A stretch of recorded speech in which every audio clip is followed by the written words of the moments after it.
of February 2019. I should really start off by reminding myself, as well as you, that I should really be mentioning the books and discs at cuttingthroughthematrix.com website. And you can buy them. You can find out how to do it at cuttingthroughthematrix.com. Also, take a note of all the other sites I have on that page in case any of them go down for any particular reason. And you'll always be able, hopefully, to access my shows and so on. And also you can donate, if you'd like to, because I've had up so much stuff up for many, many years for free.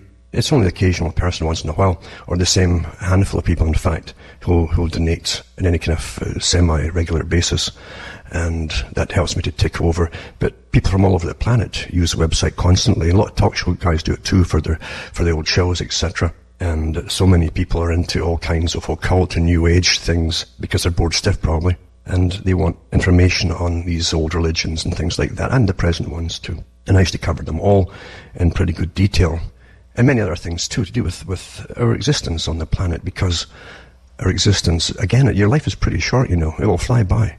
And one day you'll sit back and say, why did I waste so much time on this or that or whatever it happened to be? Or even just entertainment in itself. Because the biggest problem with people today, it'll get worse and worse and worse, by the way, is really the old the joke and the reality too of the meaning of life and the purpose of life, etc.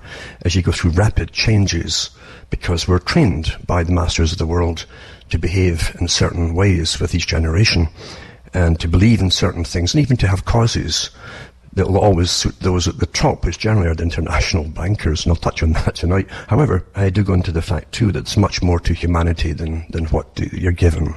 I think we've all experienced, and hopefully we've all experienced, I think you're cut off through pure materialism if you don't experience it, but the occasional sensation of someone going to phone you or something like that used to be more obvious before you had cell phones, because people didn't phone you all the time, especially if it was long distance and things like that.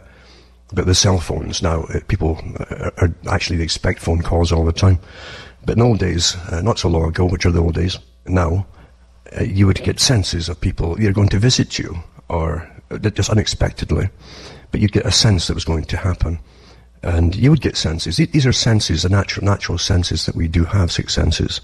And I think really children probably have more awareness of these senses. They don't suppress them because they haven't been told to yet. Once they're in school, they drum all that out of you with so-called practicalities for survival. So they claim it's really just get your early indoctrination of the system, so you'll obey and work for the system without even knowing it. But it's drummed out of you through materialism and the worries of just surviving and getting through life, etc., etc., etc., and dealing with all the natural drives that you're born with, that develop even later. There's lots of drives that will distract you, and there's massive businesses to help them on because they get money off you as they distract you. It's quite surprising the detail that goes into creating any particular batch of years, and that's how I see them, are batches of years. So as I say, I've gone into all this stuff in detail over many, many, many years, and lots of people use them. So remember, you can buy the books and discs at cuttingthroughthematrix.com. I would churn out more books, really, but the reality is, too, I'd prefer just to tell the people information that might help them get on through life or survive through life, at least on a personal basis. It might not even be successful financially, but at least it's helping. What is success, really? You're told even what success is. And believe you me, you won't find any real genuine people out there that have what you would term big success who are really happy. And you'll find too, with incredible alterations in society and functions, etc., and expectations, that it'll get worse and worse and worse. And that was also known back in the early 20th century by people like Aldous Huxley, who also talked at Berkeley in the 60s about it. And he said that people really are not terribly happy. Basically, intrinsically, they're not terribly happy. And happiness is a strange term, because today is under psychiatry, which helps to rule you in psychology. And you have behaviorists all ruling you. They promote the idea that happiness is success. And happiness is what they tell you success happens to be. And they give you all these idols to follow that really are just fronts for big corporations behind them. The making of a star, Hollywood, music, whatever it happens to be, takes a lot of money, or even books for that matter. It takes a lot of money to promote the person and to create them into the star image. And when you get big television stations immediately grabbing onto somebody, you know it's one of the establishment's creations, because they give you people from all walks of life, or thoughts of life, or segments of thought of life, to guide people who are looking. In other words, they give you a guru for every particular area that you happen to look at, in fact. People also will condemn you for even voicing certain concerns, and it has to be done at times. You've got to be honest about everything as best as you can. And being honest will mean you'll be condemned. You find even the old religions were suited to the time, what they called old religions.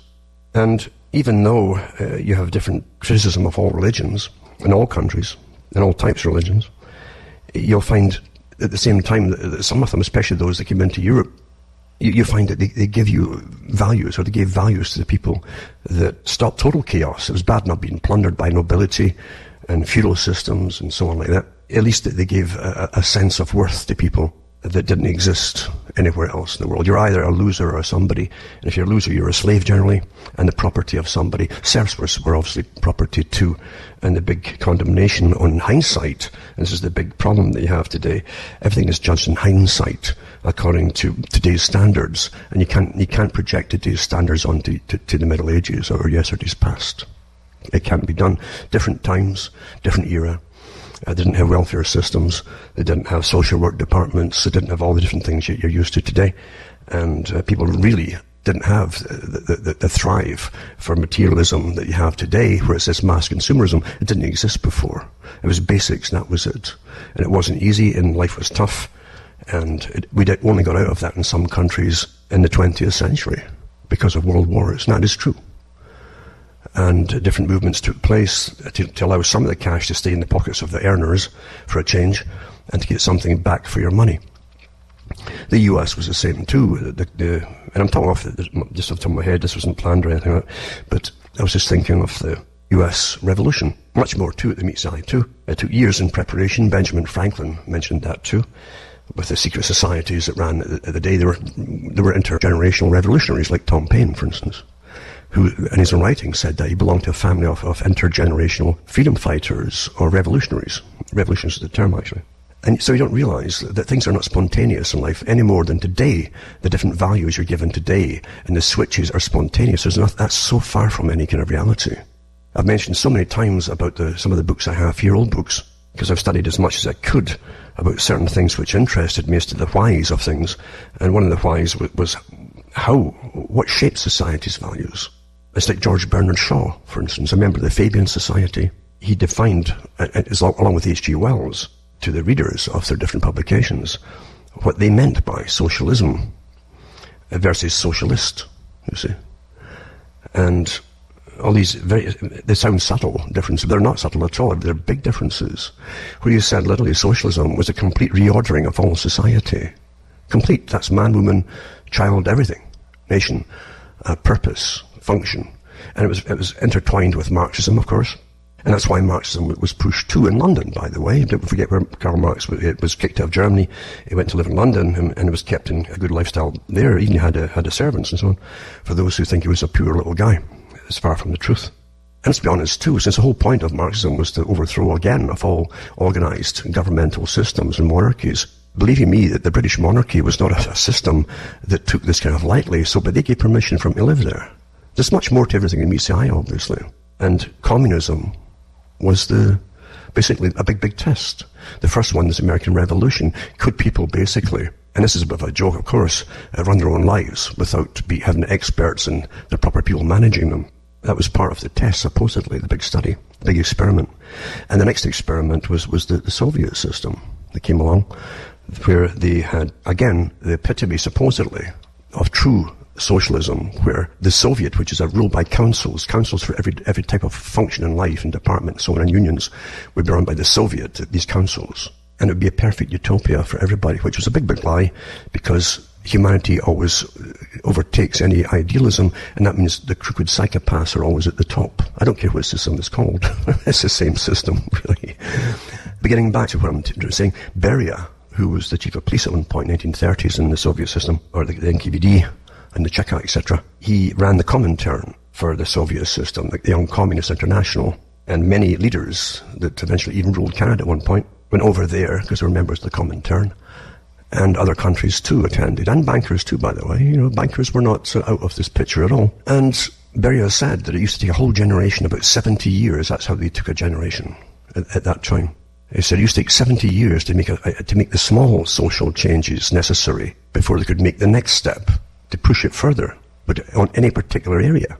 But he said now, with the scientific study of humans and society, talking about behaviorism and psychology and the psychiatry, they're still fairly new at that time, then he said we can, and the proper indoctrination, we can literally, by intense propaganda and indoctrination, alter behavior and opinions in segments within every 4 years. Every 4 years. And so if you were taking a span of, say, 16 years, you could get the first group of children come in at school at 4 or 5, and then 4 years later, you could have an indoctrination, which would up the indoctrination of the first 4 years and a step further. Well, within 16 years doing this technique, you could have them reverse their opinion on the particular topic could be reversed completely, and their belief could be reversed. And that's happened so fast, in fact. Today, with mass communication, they said that mass communication that would be more and more perfected and available to everybody would be the technique which would be used as television, radio. They have cell phones and internet and so on, and it's all been done. And it's interesting to stand back and just watch it, and to see it happening, and to even see the fronts that are developed and put out for the public to follow. They pretend to speak for different segments of society and the public, segments which they've actually created, in fact, like as though there were separate species or groups over, which is nonsense. You're either all human or you're not all human, but this is what they've done. And it's easier to control society now in voting blocks by segmenting them all. It's easier for those who rule the planet and the future. And it's very important to understand this idea of the future and the planet in itself. And unfortunately, it really does eradicate the natural human abilities, techniques of being human, that are techniques of being human, and it takes work to be a good human. And unfortunately, if you throw religion out the window, you've lost, or you've thrown out the values that helped your ancestors up to the present day, your predecessors survive, so that you're here today. Because it took a lot of social involvement by neighbours, as I said before, even in places like Britain, to help each other out before the welfare system really came in. And you got mass unemployment and so on. People had to really help each other. And it was only because of the vestiges of religion that kept that alive. Today, they'll tell their relatives just go on welfare before they'll help them out. That's what you get, unfortunately. So the state has become supreme, exactly as H.G. Wells said it would be made to be, supreme over any family involvement. It would be the head of the family, in other words, if whatever family that happened to be, or kind of family it would be. It's all happened. And it really is fascinating to see it all happening, and to live through so much of it, and to see the massive, well-financed pushes and unorganized pushes, not just for segments of society, but through entertainment and through everything, to make all of this possible, to make it happen the way that it was planned to be. So before, say 20, even 30 years ago, you had ideas of where it was all going, how it worked, etc. And you studied enough to understand where they said it would go, and bingo, it's happened. But every generation, once you hit 20, you've got folk who think it's somehow all their generation, that they're in charge. They really think that. They believe that. They have no idea that the music, the entertainment, even the jingo talk and vernacular that they're given for each age, they really think it's theirs. It's their creation. They really do believe that. And it's fascinating to watch it over and over and over again. But what am I trying to say? I'm trying to say that basically things are vastly different, vastly different than you'd imagine. I read some articles this week about some people in Britain who like to have debates, who get, in public, in universities and so on, who've been banned from universities because of their previous views and the present views on certain topics. And he was banned. And I think his talk was going to be freedom of speech and censorship. And so the student unions and so on banned him from giving his talk at a particular university. And universities are supposed to, were at one time the pinnacle, supposedly, I don't think they ever really were, but they're the pinnacle, supposedly, of free speech. If you lose free speech, you're under tyranny, if you don't understand that. And if you lose one area of free speech, then there's always one to follow it and get added to it until literally you're in a corner somewhere. Like George Orwell's 1984, and Winston had to write in his diary, trying to be out of sight of the camera in his room. That's where we are. That's where we are right now, actually. But this particular guy, it was Peter Hitchens, he said that you have to remember that these students, it's easy to forgive them. Oh, you're students and you're young and all. But these students, he said, will become the civil servants, the CEOs And the teachers and professors, they'll teach the next generation. And if they're so intolerant now, what are they going to be like when they're in charge of everything? Really, what you're seeing is the implementation of the worst tyranny this planet's ever seen. And I really mean that. Because as bad as 1984, George Orwell's book was, in its portrayal of a future, at least there were some places, perhaps outside of a camera, you get away. In our total surveillance society, hell is staring us in the face. And you better become a good PC robot if you want to survive. That's what it's going to be.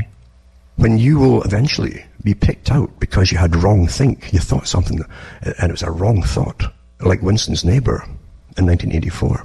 Where when Winston is in the jail, in the Ministry of Love or what it was called, where they tortured you, naturally, then he met his neighbor there, and his neighbor said, oh, he says, my daughter, his young daughter, who was about 10 or something, wearing the little outfit of socialism. Because all socialism has outfits, uniforms, for those who don't quite get it. There's also uniformity of behavior. There's uniformity of speech. There's uniformity of topics which you'll talk about and push and opinions you're going to have. It's like a cloning effect they all have with each other. But he meets his neighbour in there and says, it's my daughter that found out. I was saying something in my sleep, but I didn't know it. But she found, thank goodness, that she did the right thing and turned me in. And that's how you're all going to be. You'll feel guilty for thinking something. You already do, Pavlovian style, because indoctrination is so scientifically, incredibly, amazingly accurate with today's technologies and methodology. I've already mentioned the different nudge units that you have out there that are in charge of everything put across the internet and your cell phones and everything, and your chat rooms, and pushing you, nudging you to be good. And good depends on what flavour the tyranny that runs you wants today.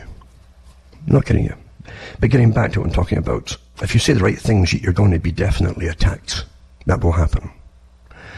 There's a lot of rather fake people out there too that have made massive businesses out of being the fake fronts for a lot of this stuff. And that's when you always know if they're rolling in the bucks, believe you me, they're part of the system. Even if they pretend that they're opposite, they're rolling in the bucks. That's one of the clues, and they've no problem getting it on television or wherever it happens to be. But when you forget and throw out your natural humanity, and that was the connection with what they called the world of spirit, all through religion. When you throw that out, then you're at the mercy of the worst materialistic, scientific tyranny the world has ever seen.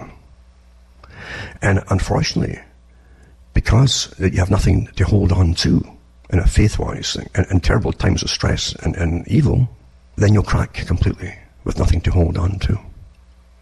When you look across the world today at the incredible corruption, everywhere you look. And the West, amongst the general population now that's on a roll for materialism, easy credit, and disposable products that don't last very long, but it's constant consumer society.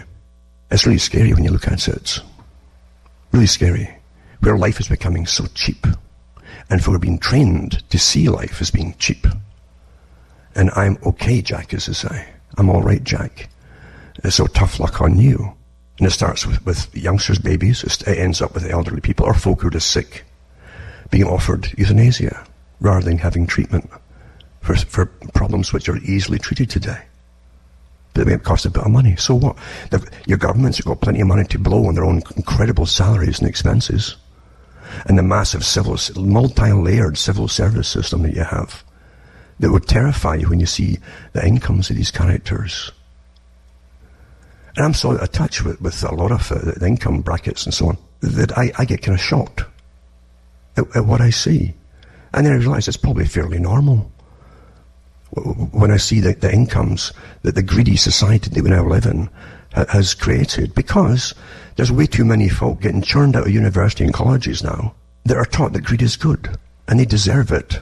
It used to be just the ads to sell you things. You just go and have another chocolate, you deserve it. But now it's, take the world by the you-know-what. You deserve it. You can have it all. And they go for it. It's like there's no humility left anymore. It's really something else. Because the culture and the old cultures have been destroyed. Interesting, that in itself.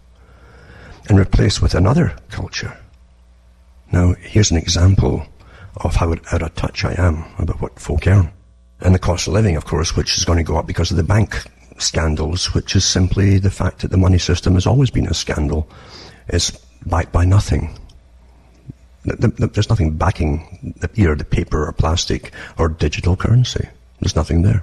A whole different topic, but the fact is society now wants to be the multimillionaires. Everybody's been trained that they deserve it. I was looking this week in Sudbury, the city nearest me, and it's not a huge place, Sudbury, even Greater Sudbury. There's a lot of scattered places and so on, little villages and all that. But Sudbury, it's not a huge place like Toronto or anything like that. And I just looked into the local papers for a change to see if they mentioned anything about the ice storms we were having here in this area. And sure enough, I had tremendous ice storms. Well, not tremendous, could be a lot worse, I suppose. But this is backed by very high winds too, for quite a few hours in the middle of the night. And trees went down all over the place, and the roof got covered on top of snow with about 2 inches of ice. I had to get up there today and crack a lot up. I've been doing a lot off, I should say, cracking up doing, I suppose. But it's quite something. This has been one of the coldest and earliest starting winters I've experienced so far here, because winters now are becoming longer and longer, starting in September with snow, all the way through to the present time with lots and lots and lots of snow. And very low temperatures at night sometimes, minus 48 degrees without the wind chill. That's just the temperature. That's Fahrenheit too. So I was looking at the papers in Sudbury, and around the same time this happened there just the last couple of days or whatever. They also had earthquakes in Sudbury.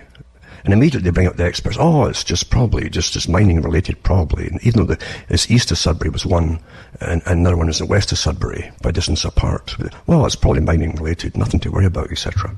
Meanwhile, too, there's one, at least one that we know of, underground accelerator, not too far from Sudbury in the area. It's been there for many years, in fact. And there's also a big lab deep down in a different place in Sudbury. And it makes you wonder what really is going on, but that's another thing again, because you're living in an era of incredible secrecy. It's not your right to know anything. And that's how you're being trained, by the way. Have you noticed that? You're getting given no real news to do with, there's no debates in parliaments or governments about upcoming this or upcoming that. You're told nothing now until laws are just passed. Have you noticed? You've been trained. You're given lots of drama and soap operas to fill it up and pretend that it's news. Entertainment news is not news to me. News is what's going to affect your lives. But anyway, I looked up through these papers, and one of these articles just hit me.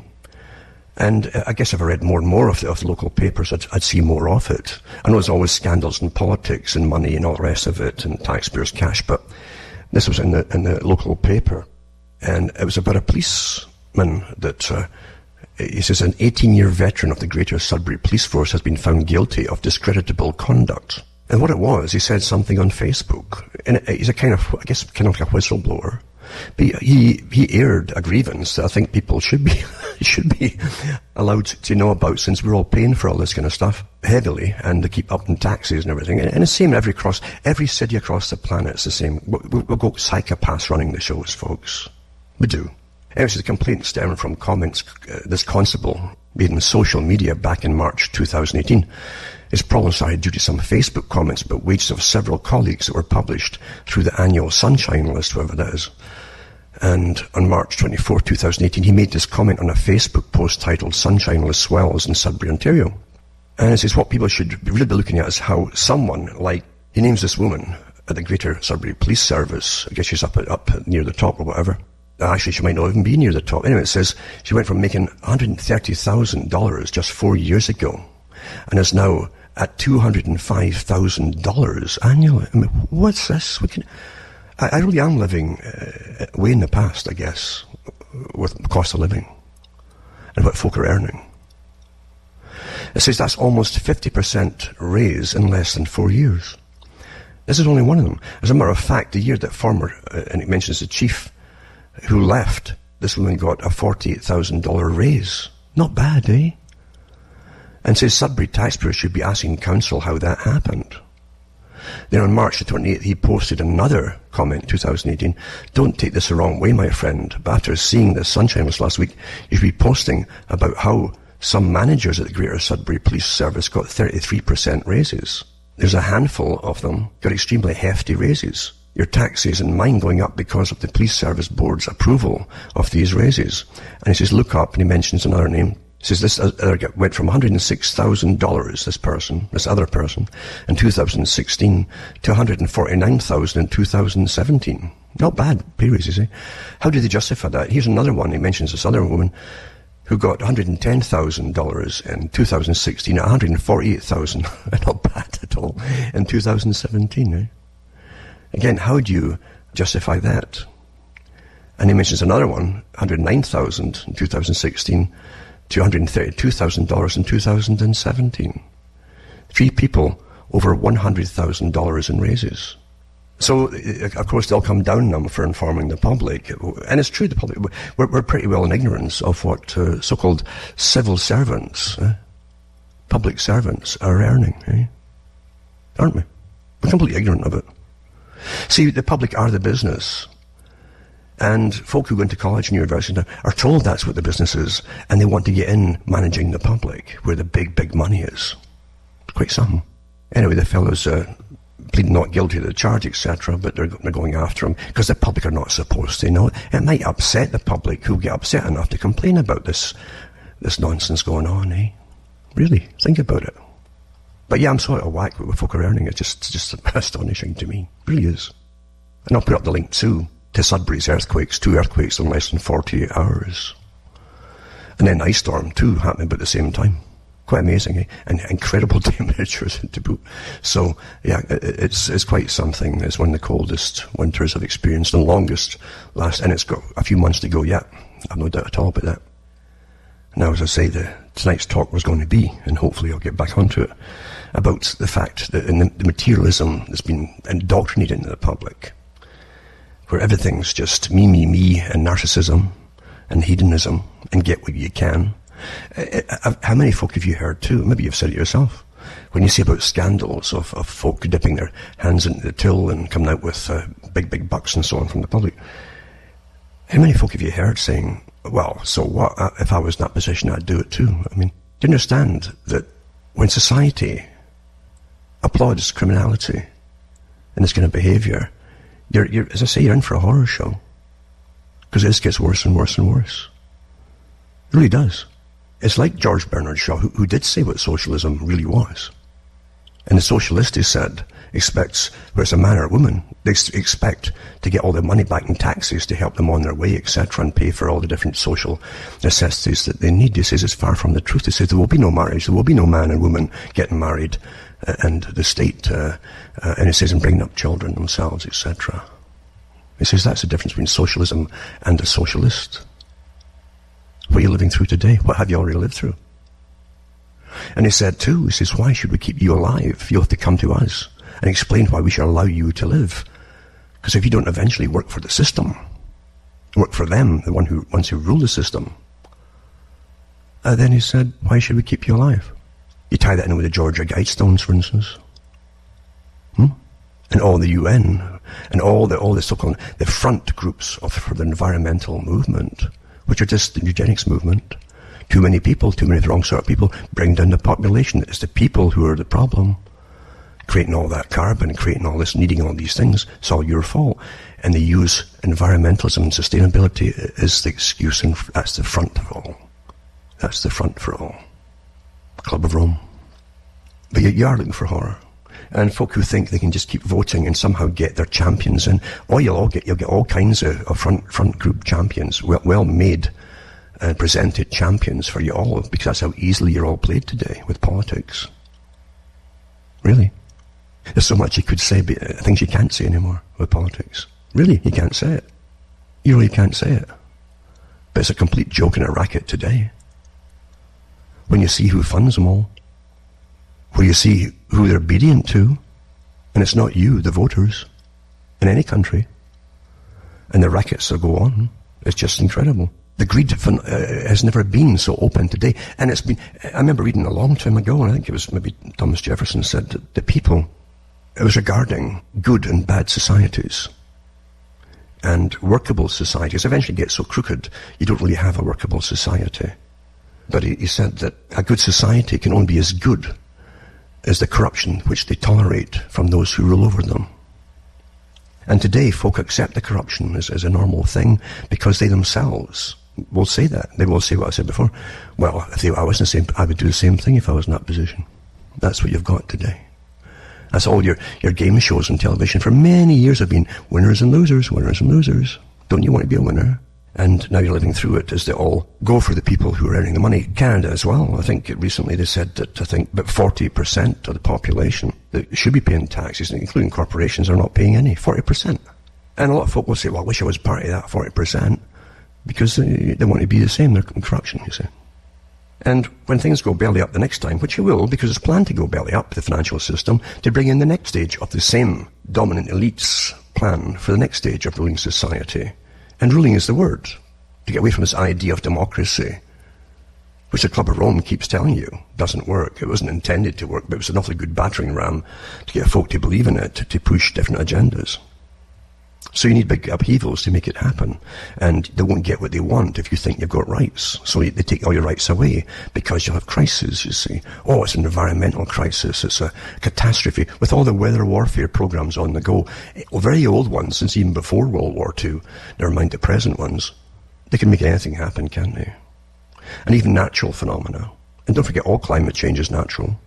We've always had it. We've had how many ice ages that we can detect? And between the ice ages, you had what? Warming trends, warming up until the glaciers disappeared, then back to the ice ages again. Huh? Before humanity even trotted across the planet. But facts don't matter anymore. Well, let's get back, and I hate to just jump over the map, but again, back to this corruption system that we live in. Winners and losers. Now, here's one from Australia. I've been mentioning it's a good example, because Australia is very similar to Canada, with the old British colonial system and the banking system copied from, the central banking from London, you see, and the kind of old school tie set up too, that helps run the system. And again, they always give you leaders every so often to vote for who pretend that they're different from the other ones by saying the opposite and all that. But what they do is different. It's always the same. What they do is the same. That's the key. Not what they say. Never is what they say. Anyway, Haynes' findings shouldn't be a shock. The banking scandals were decades in the making. I mean, I've been talking about this for quite a long time, building up, watching the same bubbles with real estate that was created by the big banking industry and the chains of real estate organizations that help shove up the cost of housing up and up and up. So you got bigger loans from the banks. They're all in it together, you see. That's how it works. And then your local governments, they get all the tax money from property taxes that go for big pay raises and things like that for civil servants and public servants. So Australia is just the same. And it's a good example because they did the same with the homes in Australia. They're out of sight as to the real value, any realistic value. So Haynes' findings shouldn't be a shock. The scandals were decades in the making. And it says, how did we arrive at a situation where banking and financial houses slug dead people with fees? They do that, you know. Where billions have been sucked out of Australians' retirement savings by bank-run super funds profiting at their members' expense. Where many vulnerable people were doled out credit they could never afford to buy the houses. Same thing with the last collapse too, right? Where households live with an unprecedented debt burden fueled by lax lending standards that inflated a risky property price bubble.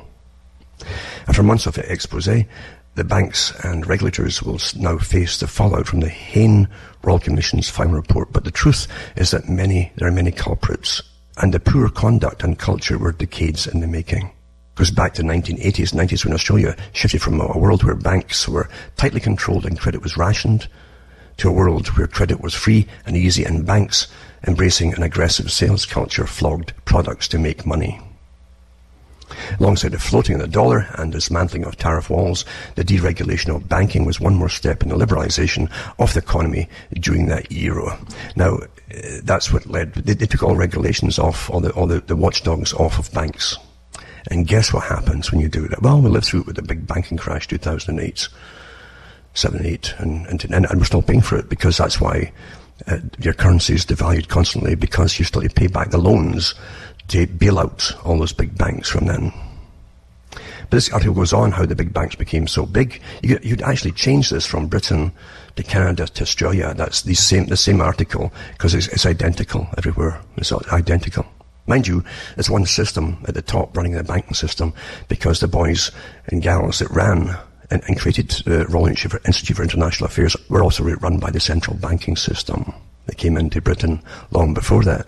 and gave you the British Empire, actually, and profited from that empire, these big banks, and used the countries as their battering ram, including the people and the armies, to conquer for their big corporations. It's the same system across the world for global domination. It hasn't died. It's still running it all. It gave you free trade and amalgamated countries into big trading blocks. So it goes into, again, the same repetitive stuff. Nothing will be done about it. After 2008 and 9, they're right back to square one with the big bubbles and multi-billion dollar bonuses at the end of the year. If you've ever seen the movie, Ewan McGregor was in the movie. It was about, I think it was Nick Leeson, the guy's name was, who was given charge of the stock trading for Barings Bank back in the 90s. And he did the usual, back and forth trading, borrowing money and trading, pretending that they were making fortunes into multi-millions and getting big salaries and bonuses. But it was all chronology. And the guy in the documentary, the actual guy himself, not the actor, but the person who got caught doing it, talked about it in documentaries about the incredible cons of banking and how they were the greed factor overtook them all the different representatives who work inside the big top banks. Near the top, not the little guys at the bottom with your local bank where you go in and walk out of or whatever, but the big banks themselves. They don't care as long as the balance that they're showing shows massive income of profit. They don't care how it's done, even if it's fake. Hasn't changed. When you take the watchdogs off it during Margaret Thatcher's time and Ronald Reagan's time, that's what happens, of course. Now here's another one here too. Cold calling customers to flog insurance and superannuation deals will be banned as part of crackdown on greedy banks. They're into everything now. They've got sales-driven bank culture, they called it. And that's what they are now. And they churn out these characters, again, from college and universities. They've got their little courses on banking and profit and investments. And the greed factor is phenomenal. And raping the public is just the way it's done, because that's where all the money comes from eventually. And we pay off the debt that's incurred all the time. Every time it happens, we pay it off. The government uses your tax money. You put down as bailing them out. Next time it's to be the bail-ins as well. So this is a good article here. And then there's another one, and it's to do with big banks accused of ripping off customers may not face court for a decade, for 10 years. That's standard, because lots of politicians and judges, now the old school tie, that they're all part of the same clubs, will postpone it as long as they can. By that time, no one will care, and it'll just fade away. So big banks accused of ripping off customers may not face a court for a decade, despite the Royal Commission recommending criminal charges. See?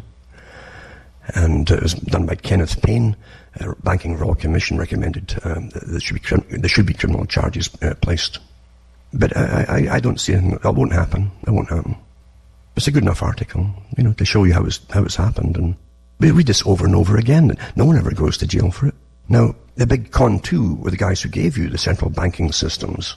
It's one big chain, you understand, across the planet, these central banks now. It's a chain. And they're all under the World Bank, the big one at the top. And they have the International Monetary Fund that go in when countries can't make their payments. And they take over the running of your country till they start paying off the interest, at least.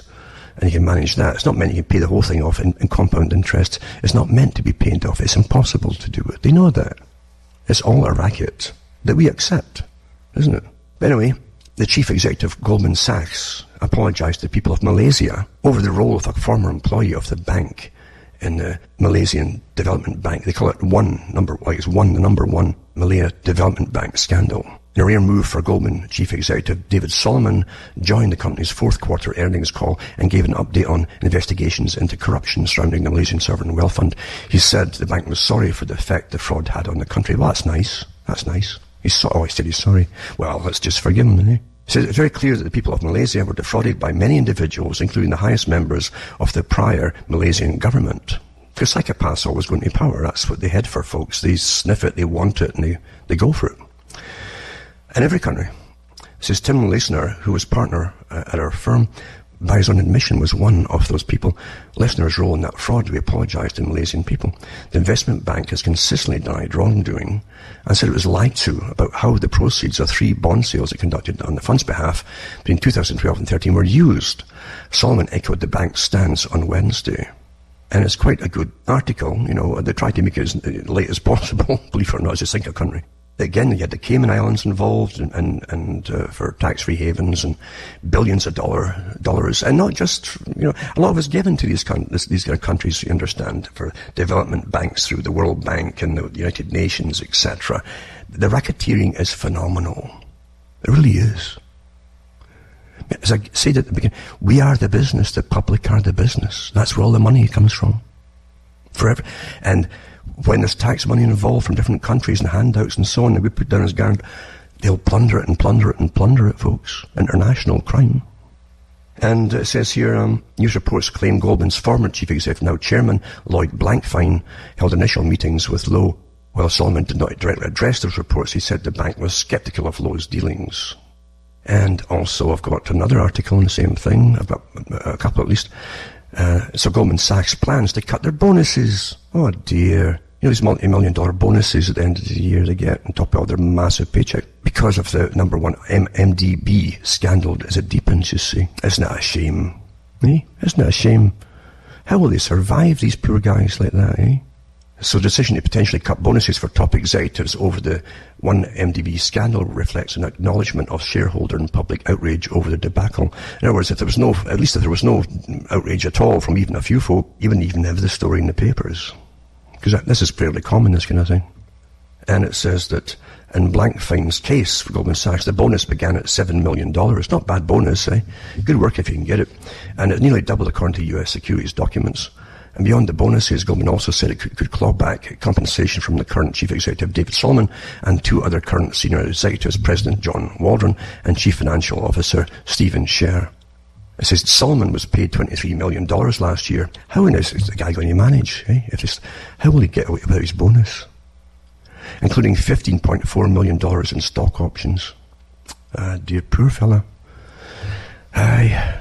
The weight of your world on your shoulders. That's what you have when you read these articles. But that's where you live in. That's the system we're in today. Isn't it? And it's getting worse and worse.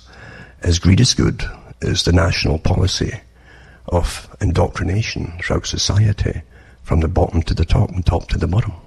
Winners and losers. Number 1, 2 in Britain, right? Have you ever seen in any country, the real cost of any project that's estimated by governments, even local governments? Have you ever seen it fulfilled? Always it quadruples at least, or more. You know that. Once you put it in, they say, well, because there's no intention of doing it for that particular amount of money. And once it started, well, we've worked in it for a whole year and we've already put, 20 million into it. So, I mean, we can't be like, so the government is, well, we've no option but to put more into it. This is the racketeering that goes on. And there's no checkups. We'll check where all this money goes. You know that. You really do know it. I hope you understand it. Here's Defence Secretary in Britain, Gavin Williamson. The land's taxpayers, it's a bad headline, with a £300 million bill. Because he objects to the VIP, very important person, parking space at Parliament being used for building work on the £5 billion restoration, but is really trying to protect a nuclear bunker. Because he really says, well, they're building a nuclear bunker. It's another one. There's already one there for Parliament to scuttle into with their ill-gotten gains if a nuclear war starts. And they've them all through London for important people. And royalty too and so on. But it's all taxpayers' money, naturally. Isn't that wonderful? They all hope to survive, whether for many, many years, through anything that might happen, living on your tax money, but you'll all be kicked out. And I even read the article years ago, because it was signed when Maggie Thatcher was in. And they would have special forces surrounding the entrances to these particular places to stop the public trying to get in. The folk who paid for it all. Again, that's what equality is in this democracy, isn't it? People think democracy is all about different groups with special, particular little idiosyncrasies getting the right to this and the right to that. They have no idea what they're losing along the way for everybody. So anyway, it says the restoration, which is being studied by the Joint Committee on the Draft Parliamentary Buildings Bill, follows warnings that the Palace of Westminster is becoming a death trap beset by falling masonry and leaking pipes and lethal electricity. It says its electrics are all out of date. So they're equipping the new building with a chamber, and offices would require extensive work, etc., etc. So this is why it's only cost, £300 million or something. But actually, it's where Pindar is the name of the big underground, three-story at least, that they admit to shelter is for all these people, with even with kindergartens and stuff and schools and you name it. For the proper people, you understand. And it says how the nuclear bunker known as Pindar is connected to Downing Street by where Britain's future would be decided in the event of a catastrophe or conflict. These are the characters who allow things to happen. For a nuclear war sort of thing, they're going to try and save themselves, eh? And you all perish. Well, there you go. They got the secret tunnels, it says, it connects it for Downing Street to this particular underground place. Quite something, isn't it, though, eh? Isn't it something, really?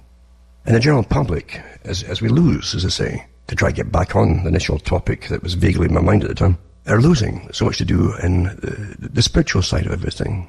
Most folk who go into anything to do with what you'll call modern, New Age type religions want power to affect other things, you see. They don't want to work on themselves so much, but they want power by simply learning different little rituals, or it happens to be to conjure up and get power for themselves, to manipulate those around them for their own, so as they themselves can benefit from the people, etc., or whatever it happens to be. Very old, as you know. In ancient times, it used to be just love potions to turn a guy's head or whatever it happened to be. That was long before they created a miniskirt. It goes on and on with power, power, power, where really the spiritual side of things was about improving yourself and changing yourself. Really, that's what it was about. Everyone's got the great equalizer eventually, which is death in itself, isn't it? You end up dead, whereas in the grave, or you go up in a pile of flames and gas, it's all the same. You end up dead, whether you like it or not, in the physical world.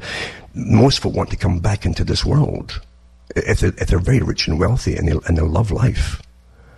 Like the ones who rule the world, they want to live forever. If they could simply clone a body, a brand new body, and download the engrams in the brain, the whole memories, everything, and take it over, they'd be very happy. They're actually working on all that, because they really do.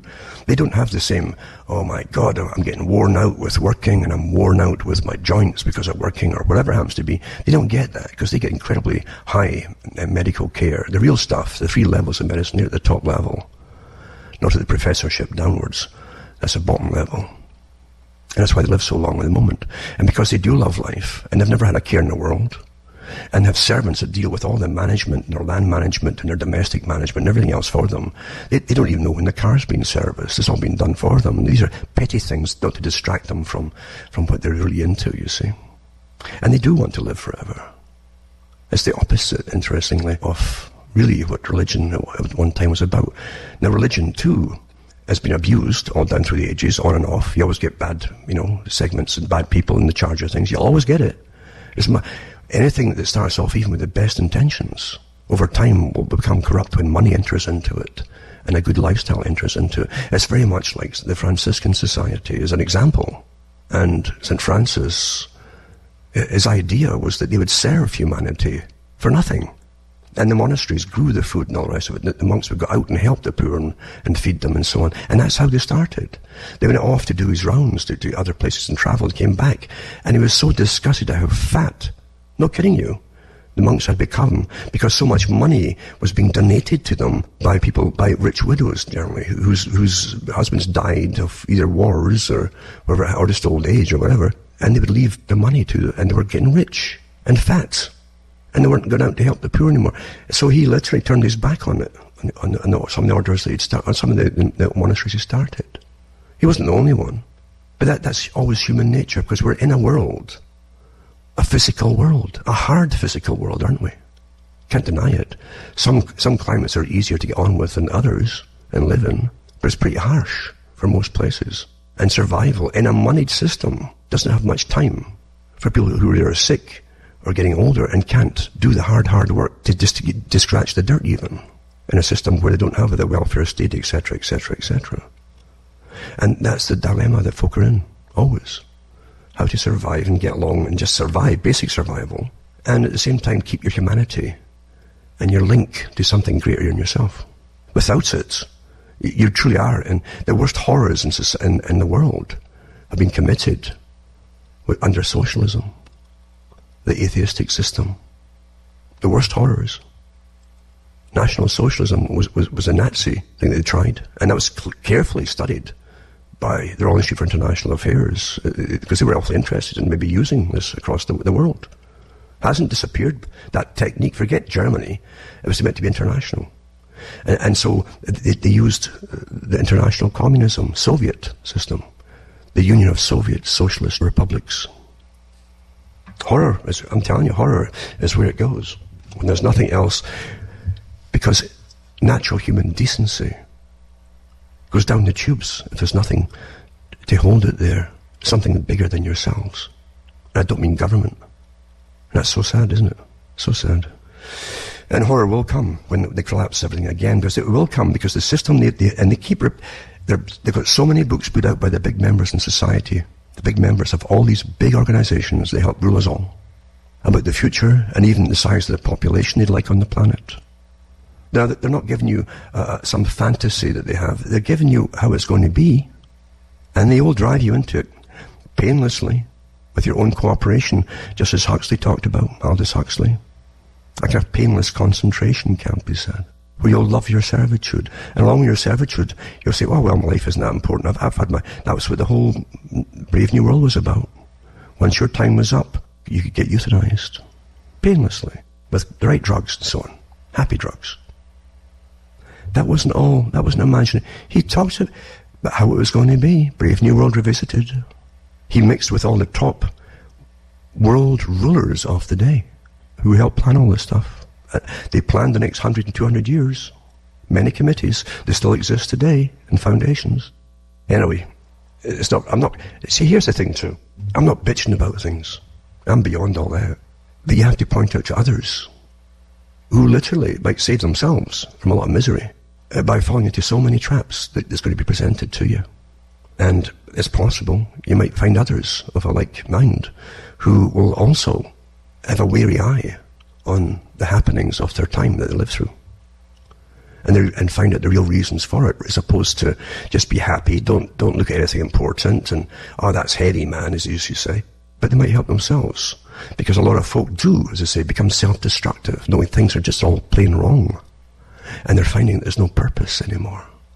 The old purposes were often thrust upon you, but they were natural purposes. Families were natural. But they were being destroyed before I was born, very, very intensely so. And it's affected everybody. Everybody's been affected by it. No one escaped.